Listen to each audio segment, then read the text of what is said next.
Hey everyone, I'm Jason Dean. And I'm Colby Dane. And this is Real Physics, where we tell you what would really happen in Hollywood production. Because our disbelief can only be suspended so far.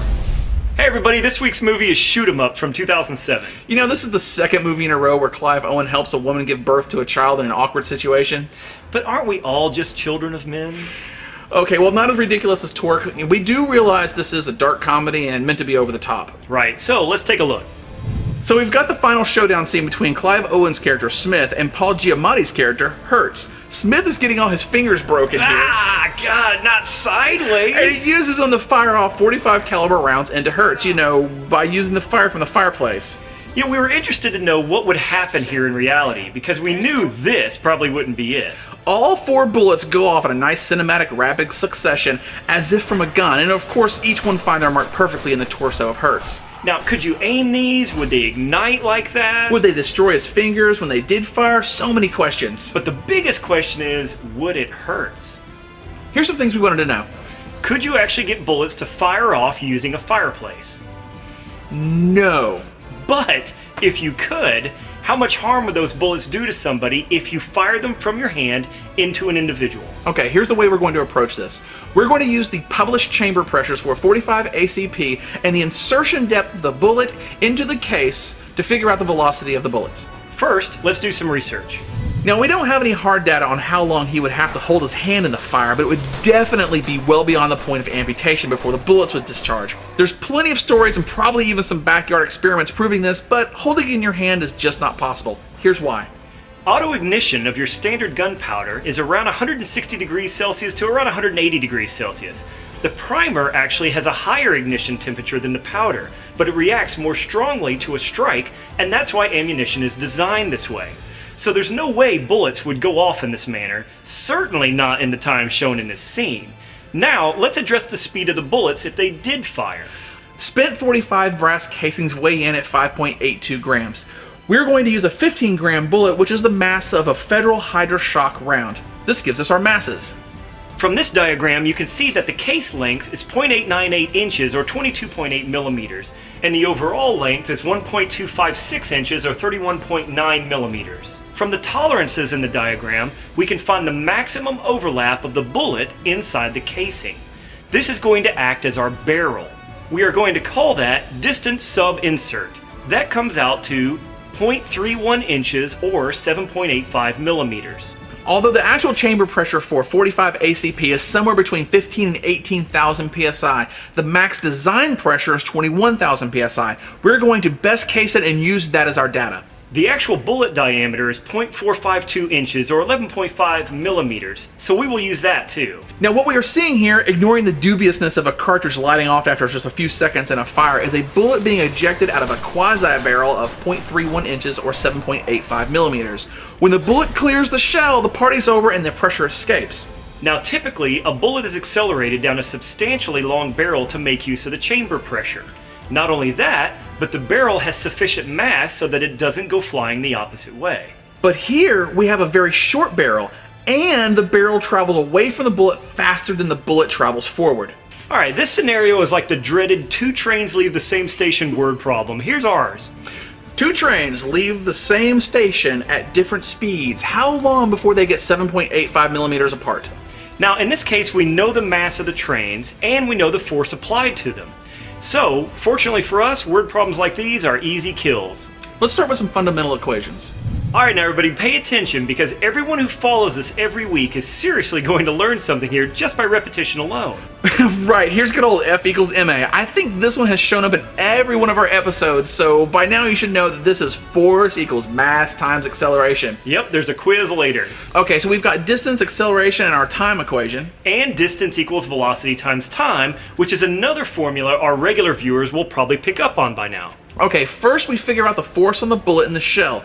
We need the area of the back of the bullet, which is 0.16 square inches or 104 square millimeters. Now let's refer back to our max design pressure again of 21,000 psi. Okay, so force equals pressure times area. So we have a huge force of 14.9 kilonewtons or 3,370 pounds of force. Okay, so now we know our masses and we know our force. Let's write an equation to find the acceleration of our bullet and case. Okay, so here's our unsolved acceleration equation that actually gets used later in a larger equation. Now that we know the acceleration of the case and the bullet, let's get together an equation that tells us how far they have gone in a given amount of time, which is shown here. Right, since the initial velocity is 0, our equation now simplifies to this. So now we have the equations for the distances of the bullet and the casing travel.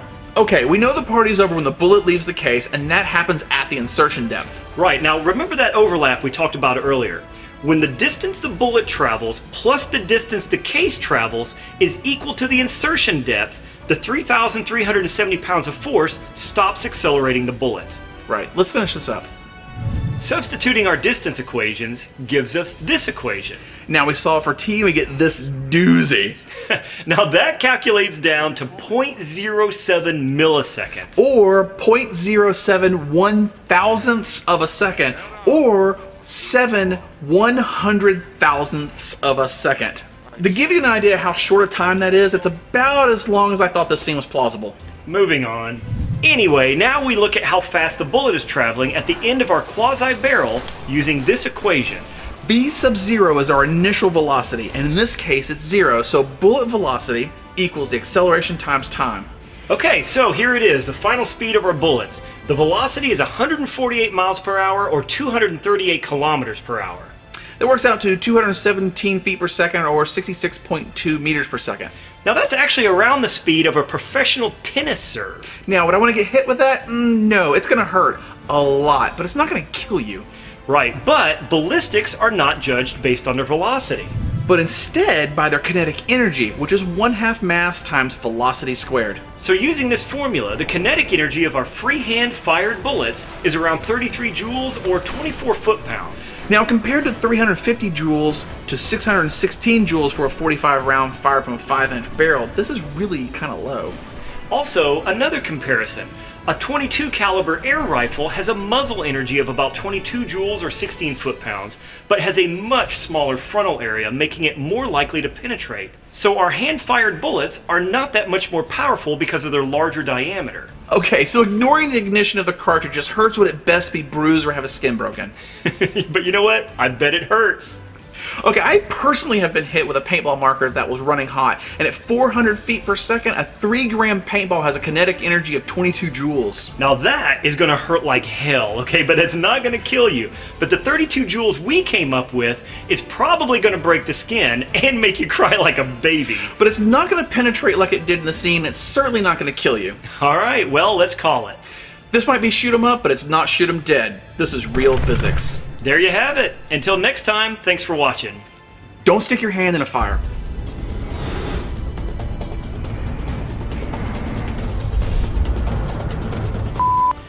Okay, so here we have it. No, we don't. No, we don't. Here it is. Re-eel. Re-eel. Physics. Eel. Physics. We do re-owl. Re-eel. And then re-eel.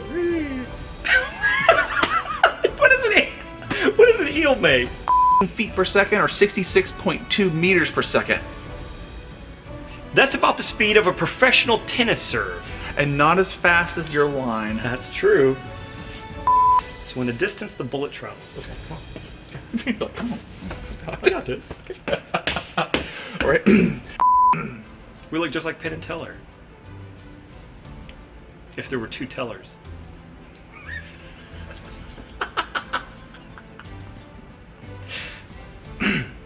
This is the second movie in a row where Clive Owen gives birth to a woman helping in an awkward situation. Hi, welcome to Real Physics. It is Swirly Shirt Week. Okay. I just spilled mercury on my shirt at work today and I just didn't change. Is the Statue of Liberty with a spear? Moving on. Okay. There we go. Let me look at your spear. No. Okay, wait. That does look infected. Oh, God. Do it again. That's kind of good. I made a funny face. Indeed. Here we go. You say that as if I make funny faces all the time. It's just an assumption I make. The velocity is 148 miles per hour. It's right there, Jason. Read it. I can't. Jesus Christ. I just can't read. It's right here. Do you need glasses? Why'd you write it in green?